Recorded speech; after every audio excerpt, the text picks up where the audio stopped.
Welcome back once again. Programme के हिस्से में कुछ बहुत अहम चीज़ें हम डिस्कस करने वाले हैं। कुछ रिसेंटली ऐसे वाक़यात हुए जिनको शायद मैं रिलेट करूं तो आप खुद भी हैरान होंगे, आपके इर्द गिर्द भी बहुत सारे वाक़यात ऐसे हुए होंगे। बहुत यंग एज में हार्ट अटैक का होना, हमारे अपने आसपास जानने वाले एक दो लोग इसका शिकार हुए तो दिल बहुत परेशान होता है। एंड सम टाइम आप रिलेट करना शुरू कर देते हैं क्योंकि हमारे अपने लाइफस्टाइल कुछ अच्छे नहीं हैं। तो क्या ये हमारे लाइफस्टाइल से रिलेटेड है? क्या ये चीज़ें हो क्यों रही हैं? और फिर एक आपने सोशल मीडिया, क्योंकि आजकल तो हर कोई यूज़ कर रहा है तो आपने सोशल मीडिया पे देखा होगा, लोगों ने कहना शुरू कर दिया जिसने कोविड वैक्सीन लगाई भाई उसको हार्ट अटैक हुआ है। कन्फर्म चीज़ें हैं ये, बहुत सारी ऐसी चीज़ें हैं। बट गौर ये करना है कि ये वाक़यात बढ़ते क्यों चले जा रहे हैं। दिल का मसला बड़ा सेंसिटिव है, पर ये सेंसिटिव इशू हम तो अपने बचपन में कोई इक्का दुक्का लोगों को सुनते थे। आज आप पीआईसी चले जाएं, इमरजेंसी डबल ट्रिपल कितने बेड्स की कर दी गई है, कितने फ्लोर्स पर आपको इमरजेंसी 24 घंटे मुकम्मल तौर पर बेड्स भरे हुए मिलेंगे। खौफनाक है। ऐसा हो क्यों रहा है? वजूहात इसकी क्या हैं? कुछ जेनेटिक इसमें रोल है, कुछ हमारे लाइफस्टाइल, ये तमाम चीज़ें हम आज के शो में डिस्कस करने वाले हैं। डॉक्टर औरंगजेब सिद्दीक मान कार्डियोलॉजिस्ट हैं जिन्होंने हमें ज्वाइन किया, अपने शो में खुश आमदीद कहेंगे। अस्सलाम वालेकुम डॉक्टर साहब। अस्सलाम वालेकुम जी, क्या हाल है आपका? अल्हम्दुलिल्लाह, थैंक यू सो मच, आपके टाइम का बहुत बहुत शुक्रिया। Always a pleasure. अब एक चीज़ बड़ी कॉमन होती जा रही है, यंग एज में हार्ट अटैक। बहुत ऐसे वाक़यात हमने अपनी आंखों के सामने देखे। वजह क्या है इसकी? जैसा अभी आपने कहा, इसके मल्टीपल इन्फ्लुएंसेस हैं। कुछ ये है कि अब हाईलाइट ये ज़्यादा होता है, पहले भी होता था लेकिन अब हाईलाइट ज़्यादा होने लग गया है। आप लोगों की वजह से, आप लोगों की एफर्ट्स की वजह से मीडिया इसको अब बहुत ज़्यादा फोरफ्रंट पे लाता है, तो लोगों में अवेयरनेस भी आती है और अच्छी बात है, आनी चाहिए। कुछ उसमें वाकई लाइफस्टाइल इश्यूज़ हैं। लाइफस्टाइल्स अब ज़्यादा सेडेंट्री हो गए हैं as compare to 30-40 years ago when people were a lot more active. लेकिन उसके साथ मैं ये कहूँगा कि लोग अब ज़्यादा हेल्थ कॉन्शियस भी हो गए हैं। यस। जिम गोअर्स ज़्यादा हो गए हैं। अब आप देखें साइकिलिंग का रिवाज फिर से आ गया है, शाम को वॉक्स का कितना रिवाज आ गया है। ये चीज़ें पहले भी थी लेकिन अब बेहतर हो गई हैं।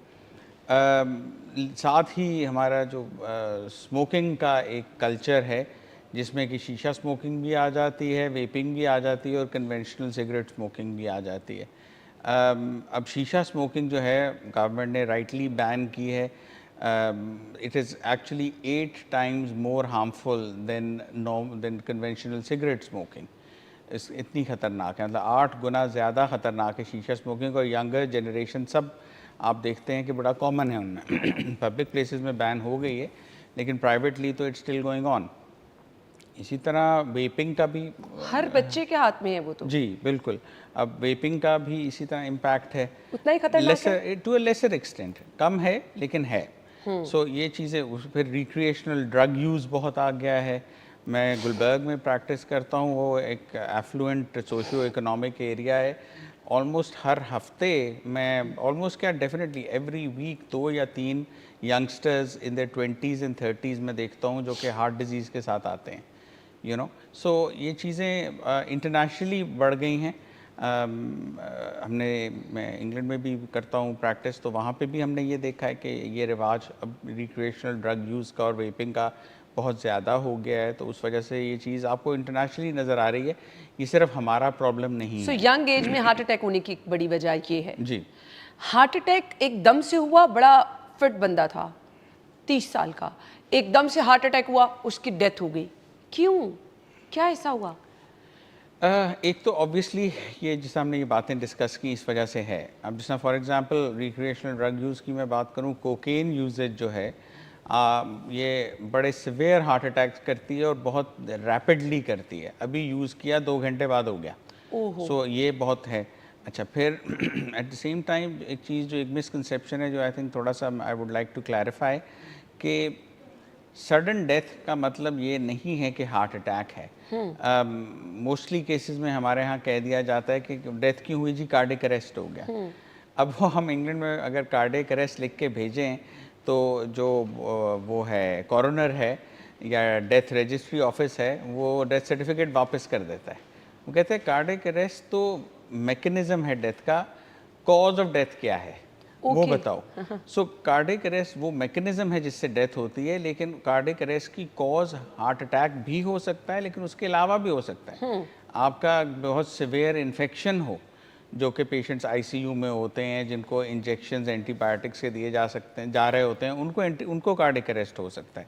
पेशेंट्स जिनका एक्सीडेंट होता है और बहुत ज़्यादा ब्लीडिंग हो जाती है, उससे कार्डियक अरेस्ट हो सकता है। सडन शॉक से कार्डियक अरेस्ट हो सकता है।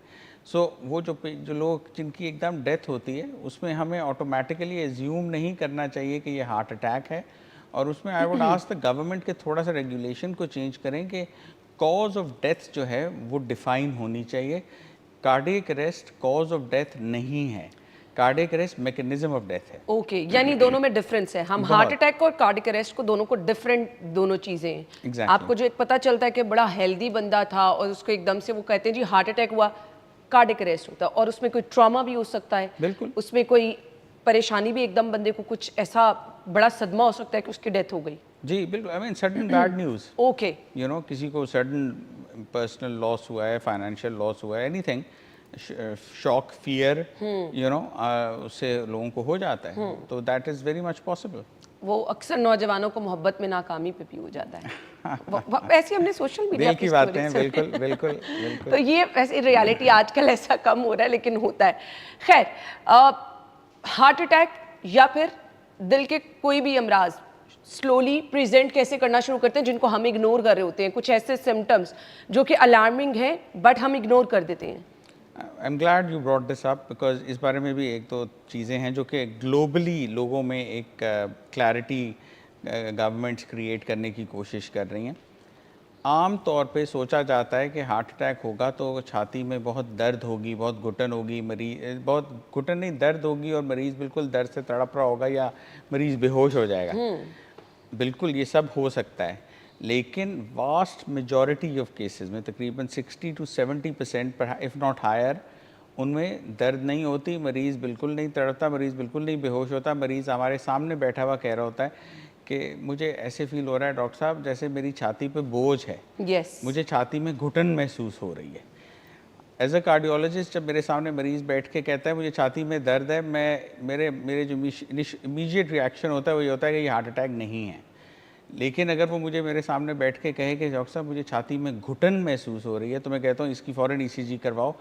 And believe me, in majority of cases उस ECG में हार्ट अटैक मरीज़ को मेरे सामने बैठे हो रहा होता है और मरीज़ को नहीं पता होता। Oh my God. और ये सबसे पहली इंडिकेशन है। इंग्लैंड में भी हमने बड़े बड़े साइन बोर्ड, जो बिल बोर्ड्स होते हैं, उस पर एक बंदे की तस्वीर लगाई जिसकी छाती के गिर्द जो है वो ट्राउज़र की बेल्ट बांधी हुई थी, जनरल पब्लिक में अवेयरनेस क्रिएट करने के लिए कि अगर आपको हार्ट अटैक होगा तो वो ऐसे लगेगा आपको जैसे आपकी छाती के गिर्द बेल्ट टाइट हो रही है।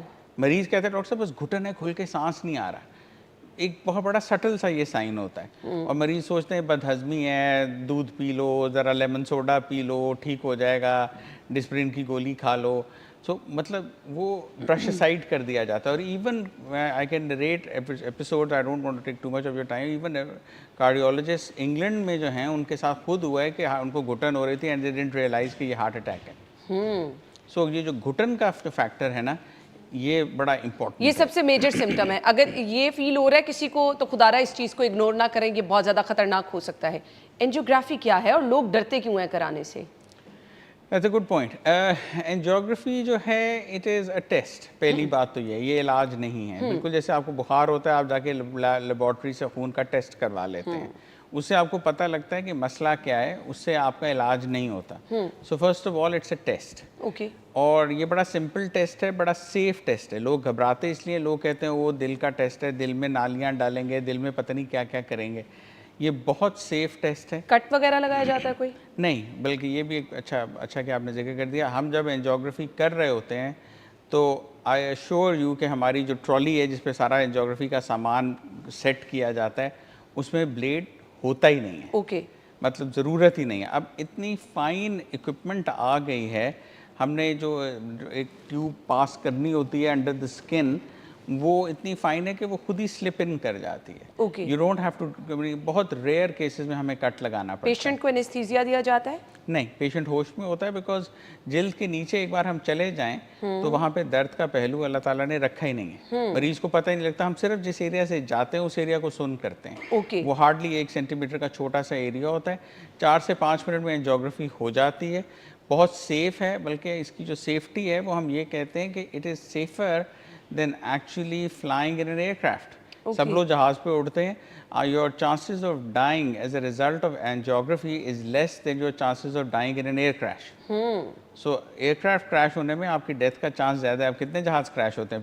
पिछले दिनों में तो काफ़ी हो रहे थे, लेकिन जनरली कितने क्रैश होते हैं? सो मतलब कि ये बहुत सेफ टेस्ट है. यूनाइटेड स्टेट्स में तो अब उन्होंने वो जो उनकी बहुत बड़ी चेन है डिपार्टमेंटल स्टोर्स की, वॉलमार्ट, उसमें उन्होंने सीटी एंजियोग्राम्स लगा दिए. उन्होंने कहा कि आप जब आएँ घर की सब्जियां, शॉपिंग, ग्रॉसरीज करने, जितनी देर में आपकी फैमिली ग्रॉसरी करेगी उतनी देर में आपकी एंजियोग्राफी कर देंगे. सो बहुत सेफ टेस्ट है, बहुत सिंपल टेस्ट है, और ये आपकी जान बचाएगा. इससे घबराएं नहीं. तो अगर आपको डॉक्टर साहब कहते हैं कि आपने एंजियोग्राफी करानी है तो वो एक परेशानी सी हो जाती है, ओहो ये क्या होने जा रहा है, तो ये एक टेस्ट है जिससे फिर आपका बाकी का प्लान कि आपका इलाज किस तरह से होना है वो डिसाइड किया जाता है. तो इससे बिल्कुल नहीं घबराएं. ब्रेक ले लें, ब्रेक के बाद आते हैं. स्टे विद अस.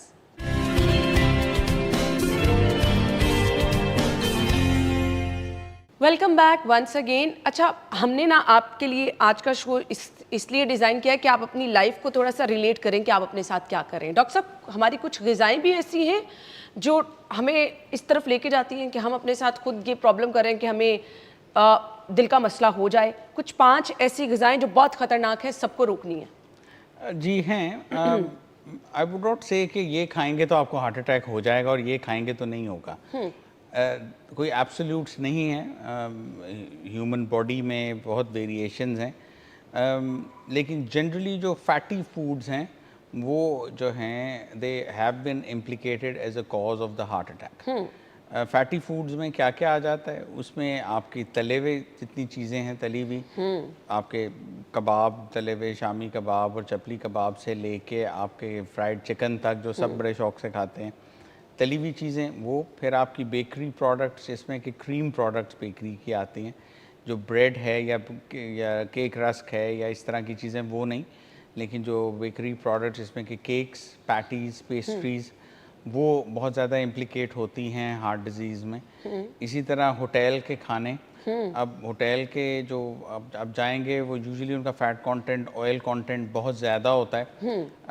हमारे खानों में बहुत होता है. हमारे खाने को आप कंपेयर करें कॉन्टिनेंटल डिशेस से या चाइनीज़ डिशेस से या जापानीज़ डिशेस से, तो उनमें तेल नज़र भी नहीं आ रहा होता. हमारे खानों में तेल लाहौरी खाने तो बिल्कुल ही ऐसे घर में. बिल्कुल बिल्कुल. उसके मुकाबले में आप चाइनीज़ खाना खा के इतना लाइट होता है, घंटे बाद फिर भूख लग जाती है. हमारा खाना खाओ तो अगले दिन दोपहर को खाना खाने को दिल नहीं करता. तो वो ये फैट कंटेंट इन खानों में काफ़ी ज़्यादा होता है. फिर इसी तरह हम देसी घी के बारे में कहते हैं कि वो अवॉइड करें. तेल के बारे में पेशेंट्स पूछते हैं तो कि कौन सा इस्तेमाल करें. मैं कहता हूँ जो मर्ज़ी इस्तेमाल करें, क्योंकि सब इक्वली बुरे हैं, कोई भी अच्छा नहीं है. और इसमें इम्पॉर्टेंट चीज़ ये है कि कम मिकदार में इस्तेमाल करें. जैसा मैं कहता हूँ हमेशा कि डीप फ्राई ना हो, स्टर फ्राई हो, वो ठीक है. जिस तरह चाइनीज़ खाना या कुछ कॉन्टिनेंटल डिशेस आपको स्टर फ्राई में मिलती हैं. सो ये चीज़ें वो हैं जो कि हार्ट अटैक को कॉज करती हैं. In their well known. ज़रूरी नहीं है कि हर केस में करें, लेकिन मोस्टली केसेस में करती हैं. लाहौरी तो सिरी पाए के नाश्ते कर रहे होते हैं, और हमारे घरों में भी जो खाने बन रहे होते हैं, जब तक ऊपर ऑयल अच्छा खासा नज़र नहीं आ रहा होता, तब तक लोग कहते हैं कि जी खाने की तो शक्ल सूरत अच्छी नहीं है. तो फिर ये चीज़ें तो हम बहुत ख़तरनाक इनको कह सकते हैं. जी बिल्कुल. आई मीन अनफॉर्चुनेटली कोई भी फूड प्रोडक्ट जो कि मज़ेदार होती है और लजीज होती है, जिसको खाने को दिल करता है, वो उसमें फ़ैट होती है. और मैं कभी मरीज़ों को ये नहीं कहता कि जी ये आपने बिल्कुल नहीं खाना, ये बिल्कुल नहीं खाना, बिकॉज वो ह्यूमनली पॉसिबल नहीं है. आप एक मरीज़ को रोकेंगे, उसको अभी हार्ट अटैक हुआ है, वो कहेगा अच्छा ठीक है जी मैं नहीं खाता. 2, 3, 4, 5 महीने तो उसको परेशानी होगी हार्ट अटैक की, उस वजह से वो नहीं खाएगा. लेकिन उसके बाद वो फिर खाना शुरू कर देगा. मैं हमेशा पेशेंट्स को कहता हूँ कि आप खाएं, लेकिन मॉडरेशन में खाएं. जिस तरह वो डाइटिंग में एक चीट डे होता है कि आपने, अच्छा आपका दिल कर रहा है, आप हफ्ते में एक चीट डे ना रखें, आप महीने में एक चीट डे रख लें. जिस दिन जो मर्जी खाएं, खा लें. जो आपका सिरी पाए खाने को दिल करता है, आपका बड़ा गोश्त, छोटा गोश्त खाने को दिल करता है, आप खा लें. हम नहीं मना करते. आपने जाके फ्राइड चिकन, पूरी मुर्गी खा जानी है, खा लें, लेकिन महीने में एक दिन, उसके अलावा ना करें, ताकि बॉडी को टाइम मिले उसको सारा न्यूट्रलाइज करने का. सही. दिल का मसला अगर कंट्रोल नहीं है, अगर आप उसको कंट्रोल नहीं रख रहे, प्रॉपर मेडिसिन नहीं खा रहे, एहतियात नहीं करे, तो उसके साथ कौन सी ऐसी लिंक बड़ी बीमारियां हैं जो हो सकती हैं और डेथ कॉज कर सकती हैं? दिल के मसले की वजूहात आपने नहीं जानना चाहिए. एक हार्ट पेशेंट है और अगर उसका वो मसला कंट्रोल नहीं रह रहा, इग्नोर कर रहा है, मेडिसिन टाइम पे नहीं ले रहा, डॉक्टर के पास टाइम पे नहीं जा रहा, तो कौन सी ऐसी मजीद बीमारियां वो लीड कर सकती है, हार्ट प्रॉब्लम आपके uncontrol? Basically heart disease itself is a huge problem on its own, obviously. लेकिन इसके साथ जो एसोसिएटेड फैक्टर्स आ जाते हैं, किडनी डैमेज काफ़ी उसमें रिस्क आ जाता है। और अनफॉर्चुनेटली एक बार पेशेंट्स, वो एक टर्म जो यूज़ होती है जिससे सब घबरा जाते हैं, हार्ट फेलियर। जब आप हार्ट फेलियर में जाते हो तो हार्ट फेलियर के पेशेंट्स को हम कहते हैं they are living on their kidneys not their heart, कि उनकी किडनीज उन्हें ज़िंदा रख रही होती है, हार्ट तो उनका फेल होना शुरू हो गया होता है। सो इसलिए हार्ट फेलियर के साथ फिर किडनीज का इन्वॉल्वमेंट अनफॉर्चुनेटली, और जनरली फिर पूरा the whole body start to shut down, because दिल जो है वो एक पंप है जिसने सारे जिस्म को चलाना है। जब दिल बैठेगा तो हर चीज़ फिर इफेक्ट होना शुरू होती है, तो उस वजह से heart failure can lead to a lot of other problems overall. Stent किन पेशेंट को डाला जाता है और जिनको स्टंट डल जाता है उनको क्या एहतियात करनी है? हाँ, that's a very good question, I am glad you asked that. Stent के बारे में भी बहुत मिसकंसेप्शंस हैं। ये भी सोचा जाता है कि क्यों डाला, ज़रूरत भी थी क्यों। और ये होता क्या है बेसिकली? इट्स जी। Like a spray? It's basically आपका ये जो बॉल पॉइंट पेन होता है टिक टिक Okay, वाला, yes. हाँ, उसके एंड पे एक छोटा सा स्प्रिंग होता है, यस। वो बिल्कुल स्टेंट वैसा होता है। साइज भी उतना छोटा सा? साइज भी उतना, जो मैक्सिमम लेंथ है स्टेंट की वो 4 सेंटीमीटर है, जो कि इतनी है। Okay. इससे लंबा स्टेंट होता ही नहीं है। और मैक्सिमम डायमीटर स्टेंट का जो है वो 3.5 या कुछ केसेस में 4 मिलीमीटर है, जो कि 4 मिलीमीटर समझेंगे इतना है, मतलब एक सेंटीमीटर का भी आधा तकरीबन। सो ये बहुत छोटी ये चीज़ स्टंट है। करता क्या है बेसिकली? अल्लाह ताला ने हमारे अंदर क्या सिस्टम रखा है जिसकी मुतबादिल रिप्लेसमेंट पे हम ये स्टंट डालते हैं? जी, स्टेंट वो कहते हैं ज़रूरत ईजाद की माँ है। स्टेंट ईजाद इसलिए किए गए कि बैक इन द 70s और 80s अगर किसी के दिल की नाली तंग होती थी, हम जाते थे उसमें गुब्बारा डालते थे, गुब्बारा फुलाते थे, जो गुब्बारा फूलता था नाली भी फूलती थी और नाली खुल जाती थी। ओके। और हम खोल के घर आ जाते थे, बात ख़त्म हो जाती थी। महीने साल के बाद मरीज़ फिर बंद नाली के साथ आ जाता था। ओके। तो ये सोचा गया कि यार ये नाली खोल तो दिए, इसको खुला रखें कैसे? तो उसमें उन्होंने कहा यार इस तरह करते हैं, इसमें एक स्प्रिंग फिट कर देते हैं जो इसको खुला रखेगा। ओके। सो वो स्प्रिंग जो है वो स्टेंट कहलाता है। ओके। कि उसमें हम जाते हैं, ये एक छोटा सा स्प्रिंग लेके उस जगह पे हम पोजीशन करते हैं जहाँ पे कि नाली तंग है। नाली को ये स्टेंट एक गुब्बारे पे चढ़ाया होता है, तो गुब्बारे में हम हवा भरते हैं, जो गुब्बारा फूलता है साथ ही स्टेंट भी खुलता है और साथ ही नाली भी खुलती है। ओके। और वो स्टेंट जो है वो नाली की दीवार में जाके पेवस्त हो जाता है और तकरीबन 6 महीने से 1 साल के अंदर इसके ऊपर एक नई जिल्द की तय बन जाती है, ये जिस्म का हिस्सा बन जाता है। ओके। इसको हम बाद में निकाल नहीं सकते। पेन नहीं करता वो, बिल्कुल सेफ होता है। बिल्कुल सेफ होता है। सो आप जब स्टंट डल गया तो आपने क्या बहुत मोहतात रहना है? होना चाहिए। मैं हमेशा ये कहता हूँ कि देखें, स्टेंट इंसान की बनाई हुई चीज़ है। नाली जो रब ताला ने बनाई है वो जब ख़राब होगी वो आहिस्ता आहिस्ता बंद होगी। शायद एकदम भी हो जाए, लेकिन जनरली आहिस्ता आहिस्ता बंद होती है। स्टेंट इंसान की बनाई हुई चीज़ है, ये बंद होगा तो एकदम ठक करके बंद होगा, या आहिस्ता आहिस्ता नहीं बंद होगा। एक बात। दूसरी बात, आहिस्ता आहिस्ता बंद अगर होता भी है तो वो उसकी जो वजूहात हैं वो डिफरेंट थी, और वो पुराने स्टेंट्स में ज़्यादा होता था। अब नए जो मेडिकेटेड स्टेंट्स हैं, जो कि नए भी अब नहीं है, पिछले 25-30 साल से हम इस्तेमाल कर रहे हैं, लेकिन जो इनिशियल स्टेंट्स थे वो ज़्यादा जल्दी बंद हो जाते थे। अब वाले जो स्टेंट्स हैं बड़े शानदार इक्विपमेंट है, मतलब ये इतनी प्रिसाइज टेक्नोलॉजी है कि आप इमेजिन करें कि पूरी दुनिया में 7-8 सिर्फ कंपनीज़ हैं जो स्टेंट बनाती हैं, बिकॉज़ इसकी टेक्नोलॉजी इतनी प्रिसाइज, इतनी स्पेसिफिक है कि वो बनाना हर कंट्री में या हर सेटअप में पॉसिबल ही नहीं है। सो ये बहुत प्रिसाइज चीज़ें होती हैं, ये मैल फंक्शन नहीं करते। हाँ, एक बार स्टेंट डाल दें तो कुछ एहतियात ज़रूर करना चाहिए। जैसा फॉर एग्जांपल डायबिटिक्स जो होते हैं, डायबिटिक्स में हम हमेशा ये मेडिकेशन वाला स्टेंट, कोटेड स्टेंट जिसे हम बोलते हैं, वो डालते हैं। वो डायबिटीज़ जो है वो स्टेंट को ख़राब करती है। ओके। मैं I practice in Dubai as well, तो वहाँ पे अरब्स ने जो है वो डायबिटीज़ को कहते हैं मर्ज़ उम्मुल खबाइस, कि डायबिटीज़ जो है ये तमाम खबासतों की माँ है, ये हर मर्ज़ को जन्म देती है। सो वो चीज़ें जो हैं वो स्टेंट्स को ख़राब करती हैं, और इसी तरह वो जो फैटी फूड्स की बात हुई वो भी। ये दिल की नालियाँ सिकुड़ती कैसे हैं? क्या वजूहात बनती है इसकी? ये कुछ तो एज की वजह से होता है, इसीलिए आपने देखा होगा कि ब्लड प्रेशर हाई जो है वो ज़्यादा बुज़ुर्गों में होता है, यंग लोगों में बहुत कम होता है। एज के साथ दिल जनरली आपके जिस्म की नालियाँ सिकुड़ती हैं, और वो सिकुड़ने से जो है वो जो नाली एक सिकुड़ेगी, आपको इमेजिन करें जैसे घर की पानी की पाइप है, जो पाइप सिकुड़ेगी प्रेशर उस पाइप के अंदर बढ़ेगा।